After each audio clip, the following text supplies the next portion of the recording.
যে কোনো বিবেচনায় কিছু ছাত্র জনতার চরম আত্মত্যাগের মাধ্যমে আমাদের একটা নতুন পটভূমি তৈরি হয়েছে। দেশের কিছু ভালো কাজ করার, কিছু সংস্কার অনেক ভারী শব্দ, কিন্তু কিছু পুনর্গঠনের কাজ করার একটা সুযোগ তৈরি হয়েছে।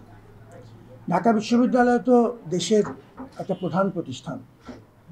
এটা কৃষকের প্রতিষ্ঠান, শ্রমিকের প্রতিষ্ঠান, আপামর জনতার প্রতিষ্ঠান। তো এই বিশ্ববিদ্যালয়েও বৈষম্য বিরোধী আন্দোলনের ধারাবাহিকতায় আমাদের জন্য একটা সুযোগ উন্মোচিত হয়েছে। বৈষম্য বিরোধী আন্দোলনের মূল কথাটা তো হচ্ছে মানুষের অধিকার রক্ষা করা, ন্যায্যতার সাথে কাজ করা, যে সিদ্ধান্তগুলো নেব যতটুকু সম্ভব ন্যায্যতার মাধ্যমে নেয়া, মানুষের অধিকার যেন ক্ষুণ্ণ না হয়। এই মৌলিক কিছু নীতি যেটা এই আন্দোলনের মাধ্যমে আবার আমাদের সামনে এসছে। তা আমাদের প্রথম কাজ হবে, আমরা যে যার পরিসরেই আছি সেই পরিসরে এই মৌলিক নীতিগুলো মেনে চলে কাজ করার চেষ্টা করা।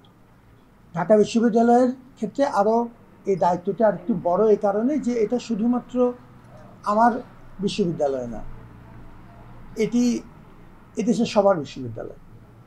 এই যে একটি জনপ্রতিষ্ঠান, ফলত এর দায় এবং এর দায়িত্ব দুটোই অত্যন্ত বেশি। আচ্ছা, আমি একান্তই সাধারণ মানুষ, আমার অনেক ভুল ত্রুটি আছে।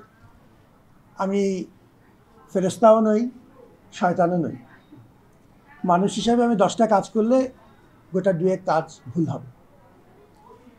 প্রিয় নম্বর সেট করে বিকাশে সেন্ড মানি করুন ফ্রি। কিন্তু এত বড় দায়িত্ব নিলে আমি যদি আগেই বলি আমার 2টা কাজ ভুল হবে, তাহলে আপনারা বলতে পারেন যে তাহলে এটা তো চিন্তার কথা। চিন্তার কথা ঠিক, কিন্তু যেটি আমি আশ্বস্ত করতে চাই যে মূলত যে অংশীজনেরা আমার উপর বিশ্বাস স্থাপন করে এই দায়িত্বটা দিয়েছেন, ছাত্র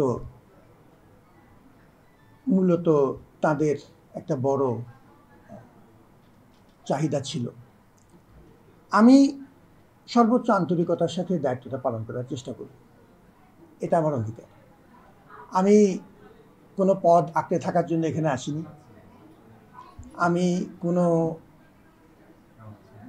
দীর্ঘমেয়াদী দূরভিসন্ধি নিয়ে এখানে আসিনি।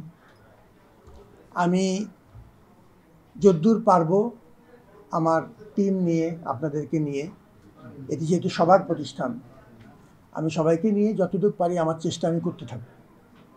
আমি মূলত শিক্ষক, এবং যখন আমার এই দায়িত্ব আমার মনে হবে যে আমি আপনাদেরকে সাথে নিয়ে একটা পর্যায়ে এনেছি, আমি আমার মূল বিভাগে ফেরত চলে যাব। আমার আর 2টো কথা বলার আছে। এক হচ্ছে, প্রকৃত অর্থেই আমরা একটা ক্রান্তিকাল অতিক্রম করছি। একটা সুযোগ তৈরি হয়েছে, এটা যেমন বললাম, এই সুযোগের বিরাট রকম চ্যালেঞ্জ আছে, বিরাট চ্যালেঞ্জ আছে। এখনও অস্থিরতা আছে বিভিন্ন পর্যায়ে, এখনও দীর্ঘদিনের পুঞ্জীভূত বঞ্চনার বহিঃপ্রকাশ কোনো কোনো ক্ষেত্রে অনিয়ন্ত্রিতভাবে হচ্ছে। আমাদের বিশ্ববিদ্যালয়ে একরকম অচলাবস্থা। আপনাদের সবাইকে নিয়ে প্রথম যে 2-একটা কাজ করতে চাই, সেটি হচ্ছে বিশ্ববিদ্যালয়ের একাডেমিক কার্যক্রম শুরু করা। তার জন্য হলগুলোকে ন্যায্যতার ভিত্তিতে, বৈষম্য বিরোধী আন্দোলনের যে মূল কথা, ছাত্রদের সাথে তাদের সহযোগিতায় হলগুলোকে একটা পর্যায়ে চালু করার ব্যবস্থা করা, এবং বিভাগগুলোকে শিক্ষা কার্যক্রমে আবার আমরা সবার সহযোগিতায় ফিরিয়ে আনা।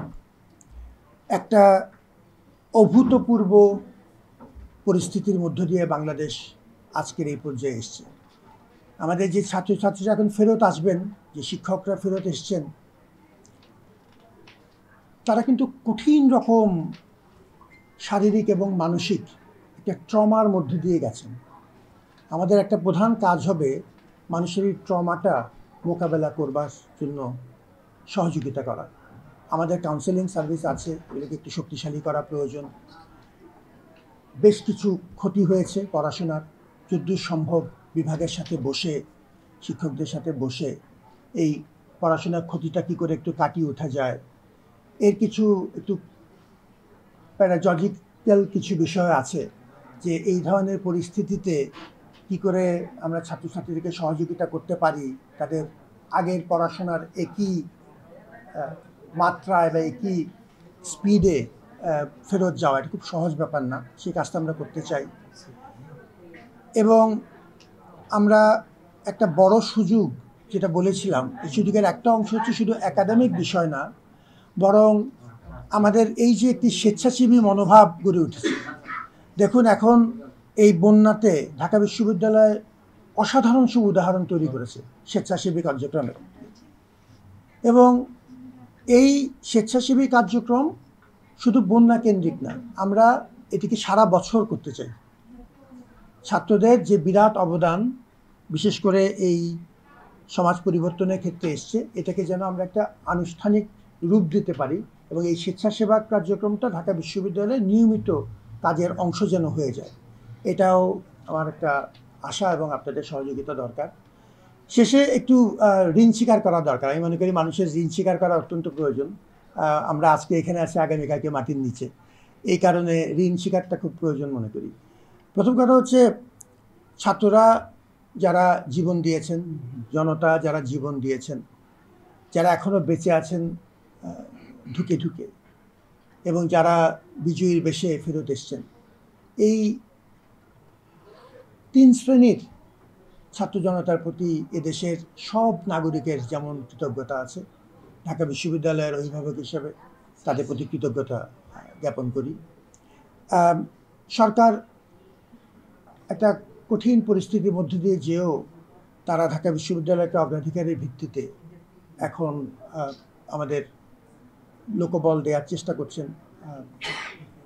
আমাকে এবং ট্রেজারার মহোদয়কে দিয়েছেন, আরও আশা করছি অচিরেই আমরা আরও সহকর্মীদেরকে পাব।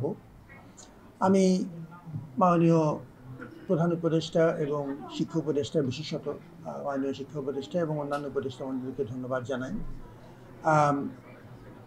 আমি ব্যক্তিগতভাবে রাজনৈতিক দলীয় কর্মকাণ্ডে সবার প্রতি আমার সালাম ও শ্রদ্ধা, কিন্তু আমি কোনো দলীয় কর্মকাণ্ডের সাথে কোনো সময় জড়িত ছিলাম না। আর এই পরিণত বয়সে নতুন করে আবার দলীয় কর্মকাণ্ড শুরু করব, এরকম কোনো ইচ্ছা কিংবা দূরবর্তী কোনো আকাঙ্ক্ষা আমার নেই। আমি পেশাজীবী মানুষ, যদ্দূর পারি আপনাদের সহযোগিতায়, আমার নানা সীমাবদ্ধতার মধ্যে এই বিশ্ববিদ্যালয়ের আপনারা যেরকম সবাই আছেন আমাকে সাথে নিয়ে কাজ করার চেষ্টা করব, আপনাকে সাথে নিয়ে। এই বিশ্ববিদ্যালয় সবার বিশ্ববিদ্যালয়, বারবার আমি এই কথাটা বলেছি। এটি কোনোভাবেই এক ব্যক্তি বা চার ব্যক্তির পক্ষে এই বিশ্ববিদ্যালয়ে ভার বহন করা সম্ভব না যদি না আপনাদের সহযোগিতা পাই। আমি আপনাদের সহযোগিতা কামনা করি, আপনাদের কথা শুনতে চাই। আনুষ্ঠানিকতাকে আমি কিছুটা ভয় পাই, সুতরাং আমি চেষ্টা করব সাংবাদিক মহলদের সাথে, বিশেষ করে যেহেতু তারা আমাদের আয়না, আমার প্রতিদিনই কিছু কিছু কথাবার্তা হবে, কিন্তু আনুষ্ঠানিক সম্মেলন বলতে বা সংবাদ সম্মেলন বলতে যা বোঝায় আমি সেটা বেশি করতে চাচ্ছি না, আমাকে মেহরবানি করে ক্ষমা করবেন। আমি এই ক্ষেত্রে স্বচ্ছন্দ বোধ করবো আপনার সাথে কথোপকথনে। আমি যখন কোথাও যাচ্ছি আপনাকে সাথে নিয়ে গেলাম, আপনি যেখানে যাচ্ছেন বিশ্ববিদ্যালয়ে একটা বড় কাজ হচ্ছে, আমি আপনার সাথে থাকলাম, এটা করবো। এবং কিন্তু আমাদের যাবতীয় তথ্য আপনাদের জন্য উন্মুক্ত, যখন চান আমরা কথা বলতে রাজি আছি। কিন্তু এটা যদি আমরা অতিরিক্ত করতে থাকি তাহলে আমাদের মূল কাজ করা হবে না, সময় যেহেতু কম, মূল কাজটা করতে হবে। আপনাদের সবার সহযোগিতা কামনা করি। আমি আল্লাহর সাহায্য চাই। এই গুরু দায়িত্ব যেটা বিশ্বাস করে আপনারা আমাকে দিয়েছেন, আমি আমার সর্বোত্তম চেষ্টা করব, এটির কোনো সন্দেহ নেই। এবং আমার সীমাবদ্ধতা সম্পর্কে আমি পুরোপুরি ওয়াকিবহাল আছি। ভালো থাকবেন।